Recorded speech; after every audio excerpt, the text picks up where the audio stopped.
കൊട്ടാരക്കര വൈക്കൽ പൊലിക്കോട്ട് ബസ്സുകൾ കൂട്ടിയിടിച്ച് അപകടം. പോത്തൻകോട് നിന്നും കോട്ടയത്തേക്ക് പോവുകയായിരുന്ന ടൂറിസ്റ്റ് ബസ്സും തിരുവനന്തപുരം ഭാഗത്തേക്ക് പോവുകയായിരുന്ന KSRTC ബസ്സും തമ്മിലാണ് കൂട്ടിയിടിച്ചത്. ഇന്ന് രാവിലെയായിരുന്നു അപകടം നടന്നത്. ഒരു ലോറിയെ ഓവർടേക്ക് ചെയ്യുന്നതിനിടെ KSRTC ബസ് ടൂറിസ്റ്റ് ബസ്സിലിടിച്ച് നിയന്ത്രണം വിട്ട് അടുത്തുള്ള തോട്ടിലേക്ക് മറിയുകയായിരുന്നു. സംഭവ സമയത്ത് ചാറ്റൽ മഴയുണ്ടായിരുന്നതായി ദൃക്സാക്ഷികൾ പറഞ്ഞു. സംഭവം നമ്മളിവിടെ വന്ന വഴിക്ക് ഓവർടേക്ക് ചെയ്ത് ആന വണ്ടി ഓവർടേക്ക് ചെയ്ത് കയറി തിരിക്കുന്നേ ഉള്ളൂ.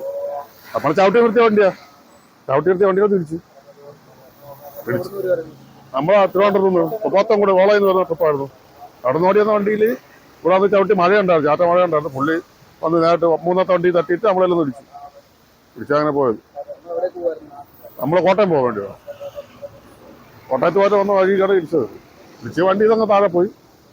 മറ്റേ ആന വണ്ടി അങ്ങോട്ട് ഇവിടെ കിടക്കുമ്പോൾ നിൽക്കുകയാണ്. ഇപ്പം അവിടെ മാറ്റിയല്ല വണ്ടികൾ അല്ല വേറെ അത് ഓപ്പറേറ്റ് തരുന്നത്.